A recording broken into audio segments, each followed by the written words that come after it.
Perdón, buenas tardes. Estaba en silencio, mi micrófono había sido. Perdón. Como le decía, empezamos nuestra clase de hoy, miércoles 20 de marzo del 2024, con el tema, con la bolilla 4. Hoy hacemos un poco, vamos adentrándonos de a poco en nuestra materia y cada vez vamos a ir dando una bolilla. Y en esta parte vamos a hablar, en esta bolilla 4 vamos a hablar de la jurisprudencia clásica. Y empezamos con el ius respondiendi et autoritati principis, que significa, traducido del latín al castellano, es responder con autoridad eh, que proviene del imperio. Respondiendo con la autoridad que viene del imperio, ¿sí? Porque recordemos que todo esto era en forma, estaban ¿cómo se dice? Los reyes, los príncipes, estaban en esa época y eran los que eran quienes daban las órdenes principalmente, y por eso dice que respondían eran respuestas de las autoridades competentes, ¿sí? Y esta bolilla al menos es una bolilla muy corta, cortita, pero tiene puntos muy importantes que de hecho que vamos a ir leyendo para que podamos tener más conocimiento sobre el tema. Dice que en la primera generación de juristas que se extiende a los tiempos de Cicerón, siguió otra que marcó el auge de la jurisprudencia romana hasta mediados del siglo III o tercero, ¿verdad? En que comienzan a declinar esta etapa de la ciencia del derecho. Perdón. Todo esto tiene un periodo. Sabemos que todo esto es periódico, igual que las leyes se modifican, siempre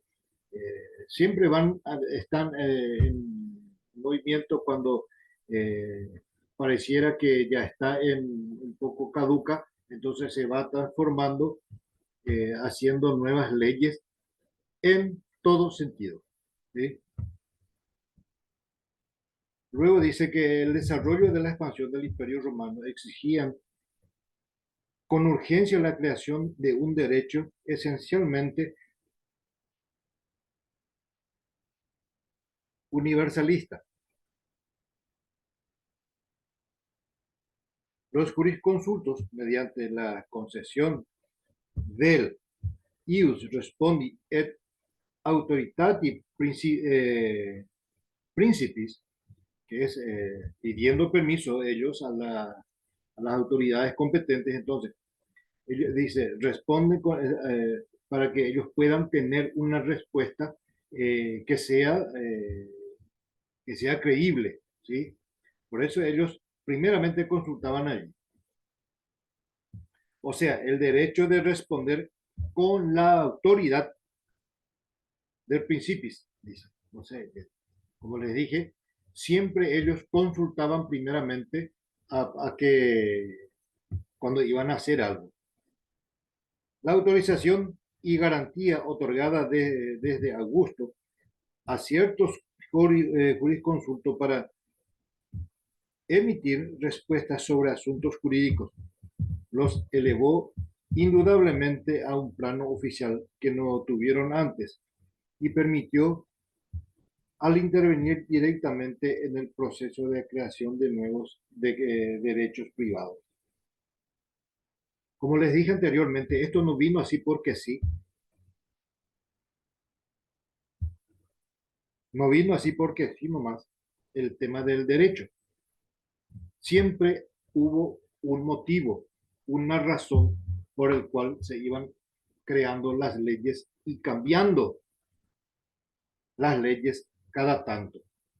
Y era lo que hacían esta gente, en aquel entonces, los jurisconsultos, que eran los abogados, los sabios en ese momento, entonces, recordemos que cada quien tenía un título, ¿sí? En aquel entonces. Y por eso dice,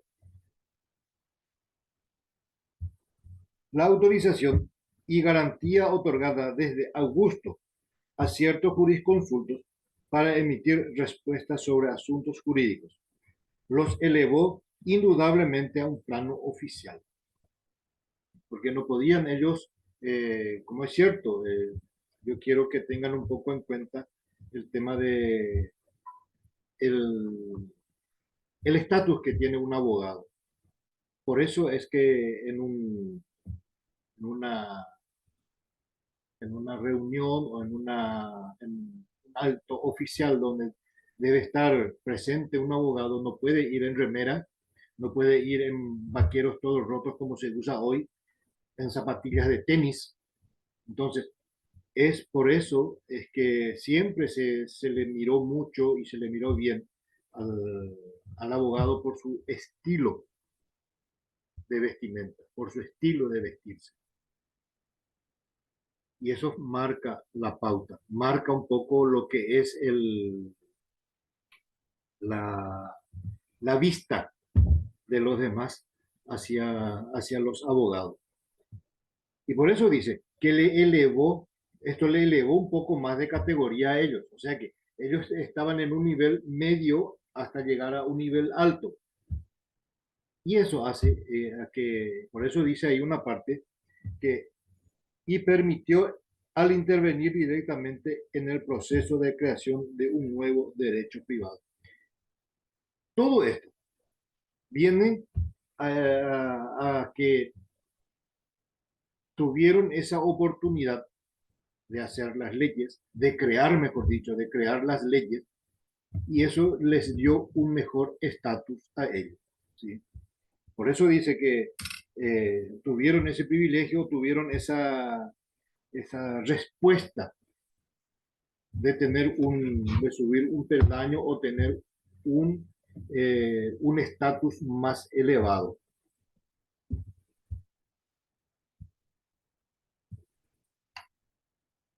Tenemos otra respuesta que según dice, según Gallo, si las opiniones de los jurisconsultos eran unánimes, ellas tenían fuerza de ley. Si todos estaban de acuerdo con lo que se propuso, entonces eso automáticamente pasaba a ser fuerza de ley, a ser ley. Y el juez podía actuar libremente.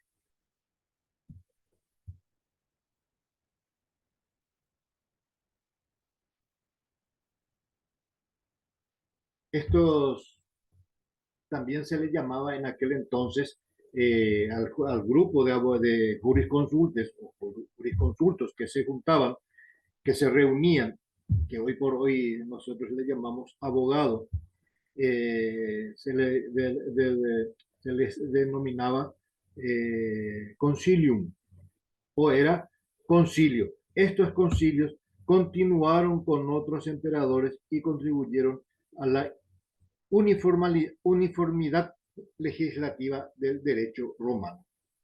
¿Se dieron cuenta? Que nada fue hecho así porque sí a los apurones. Todo fue hecho como se debía hacer y llegó a ser en su momento, ya tuvieron conformidad legislativa en el derecho romano. En estos casos, nosotros tenemos que son las escuelas, existen dos escuelas de jurisconsultos, que son la proculeyana y la sabiniana. La proculeyana dice que fue dirigida por el jurista Laveón y que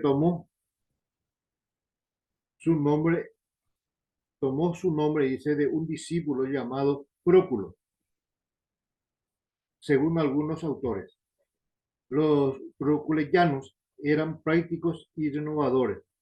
Se orientaban mucho hacia los principios más amplios de la equidad. ¿Qué significa equidad? Que sean todos iguales.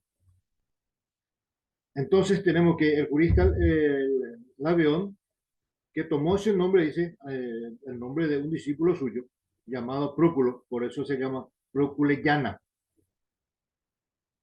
según algunos autores. Se dice que estos proculeyanos eran prácticos y renovadores. Hacían todo lo más fácil, pero bien hecho. ¿Sí? Pero resultaba, buscaban la forma más práctica y siempre iban haciendo y buscando la forma de seguir haciendo leyes. Y por segundo tenemos que son las Sabinianas, dirigida por Capitón. Él se debe al discípulo Sabino. Según algunos autores, los sabinianos eran conservadores y amantes de la tradición y representaban al derecho escrito. ¿Qué significa esto? Eran más conservadores. Ellos iban más a lo que se puede hacer, lo que se puede decir sin salir del molde. Vamos a ponerle un nombre más práctico, sin salir del molde. Entonces, ellos hacían de esa forma. Eran conservadores, no, esto no se puede porque esto es así. Esto se hace así porque esto es así. Por eso dice conservadores.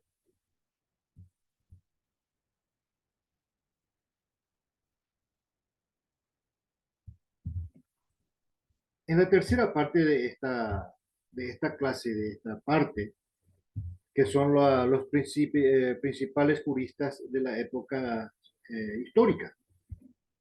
De ellos tenemos unos cuantos. Están Laveón, está Capitón, que habíamos visto recién hace un instante, Nerva, Próculo, Silvio Juliano, Pompeyo, Gallo, perdón. Eran algunos juristas muy reconocidos en la época. Vamos a ver un poco lo que decía de Laveón, fundador de la escuela proculayana. Enseñaba el derecho en Roma y escribía en el campo. Dejó más de 400 obras.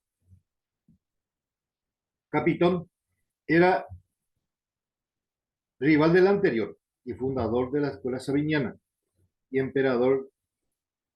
emperador Tiberio lo concedió el ius respondi, lo cual le dio gran fama. Lo que él decía se cumplía. Lo que él decía era la palabra del emperador. Por eso dice que Tiberio le concedió el ius respondi. Nerva sucedió a Laveón en la escuela de los proculeyanos. Próculo, uno de los más distinguidos alumnos de Laveón, inspiró el nombre de la escuela proculayana. Silvio Juliano, redactor del famoso Edictum en la época de Adriano, fue cónsul, pretor del prefecto y miembro del concilio de príncipes. Todo estas, ¿cómo podemos llamarle? Esto tenían estos señores abogados o jurisconsultos en aquel entonces, eh, al tener título de jurisconsulto. Eran títulos que tenían, no eran en balde, que también se sacrificaron, así como nosotros hoy nos estamos sacrificando, aún estando en la oficina, estando en casa, eh, es un sacrificio. Pomponio. Sus escritos revelan que se dedicó preferentemente a la enseñanza y era de un estilo claro y elegante. Un estilo claro y elegante. es lo que siempre debemos, es lo que yo siempre les dije, que debemos tener los abogados. Y en esta parte de los abogados, estamos hablando del género abogado, no abogado y abogada, no, el género, porque todos tenemos la misma profesión y todos somos dignos. Y por sobre todo, la elegancia es la que debe primar en en un abogado, por sobre todo. Claro, sin dejar, sin dejar un poco de lado la inteligencia. Gallo, hasta el siglo V, dice que él fue ignorado. Existía, pero nadie le, le registraba. ¿Sí? A partir de entonces se conocen sus obras, entre las que se destacan las famosas instituciones, las que probablemente fueron escritas en el siglo XVI después de Cristo, considerado como el gran maestro del derecho. Sus obras sirvieron de modelo a Justiniano. Más adelante vamos a ver un poco la historia, todo lo que hizo, las recopilaciones que hizo Justiniano, porque hay muchos escritos que dicen recopilación de Justiniano. Todo eso vale, todo eso sirve en derecho. Entonces, como vimos, que las dos escuelas de los jurisconsultos, que eran los eh, la proculeyana y la sabiniana, y los principales juristas de esa época de las historias, que eran Laveón, Capitón, Nerva, Próculo, Silvio Juliano, Pomponio, Gallo, que eran algunos de los juristas muy famosos de su época. Luego tenemos en el punto número 4, dice los juristas de más elevada reputación que encierra la época clásica. Y estos no son muy conocidos como los que como estaba leyendo recién. Entre ellos le tenemos a Papitanio, Paulo, Ulpiano,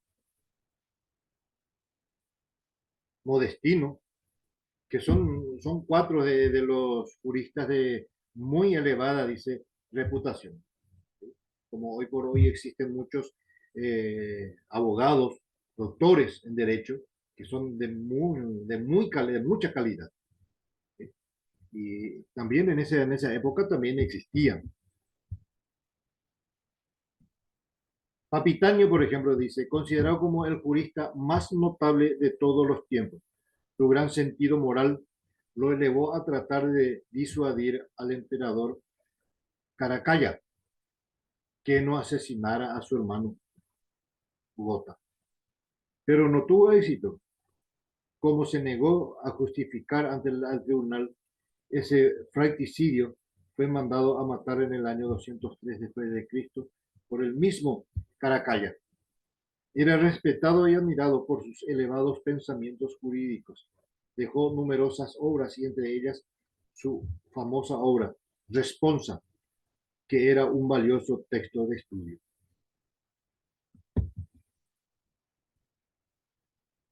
Para llegar hasta donde llegan todas las personas que, que tienen un cargo elevado, que tienen un estatus elevado, si hacen bien las cosas, cuesta mucho. Haciendo bien las cosas, cuesta mucho. Luego tenemos a Paulo, el gran, dice, de gran fecundidad, dejó 86 escritos, varios, y 120 libros. Fragmentos de sus obras aparecen en todos los trabajos de los compiladores y en el digesto.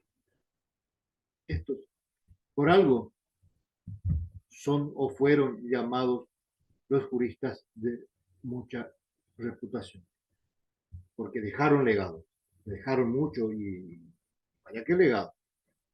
Ulpiano, contemporáneo de Paulo, eran Paulo y luego ya estaba Ulpiano, que eran ya prácticamente eh, del mismo, por eso dice contemporáneo,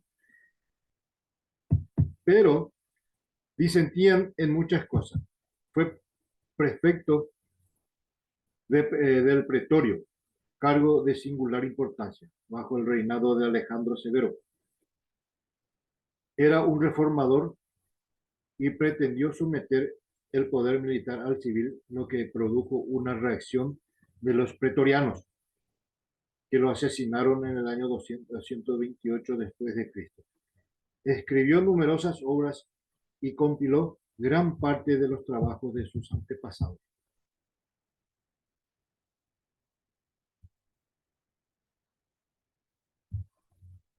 Y a veces no todo es perfecto. Todo es perfecto porque también nos equivocamos. Y acá tenemos el error de Ulpiano de querer hacer unir a que los militares en aquel entonces, que eran, que eran guerreros natos, que se dedicaban a la guerra, que para ellos era la guerra era su pan de cada día prácticamente, porque ellos ahí iban, amén de eso, ellos tenían muchos poderes. El que volvía, el que volvía tenían sus, ¿cómo se dice? Sus prendas. Nada era gratis tampoco. Modestino, que es el último, el cuarto entre los juristas más elevados de reputación elevada, dice, escribió también numerosas obras, siendo muy comentadas sus responsas y pandecitas, y pandectas, perdón. Todo, todo esto, como les dije, tampoco a ellos les resultó fácil. Ahí tenemos el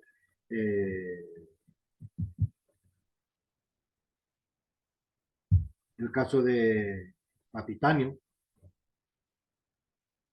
Procuró por su hermano, murió su hermano y también a él lo mataron. Pero nada es fácil. Y, y para el que vivió, tampoco. Y mucho menos para nosotros hoy en día, que es muy difícil, muy complicado todo, porque tenemos que estar muy actualizados en todo. Bien, esta bolilla 4 llega acá hasta a su fin. Espero que sea de utilidad para ustedes y que les sirva de mucho. Les sirva de mucho y no se olviden de enviar sus trabajos.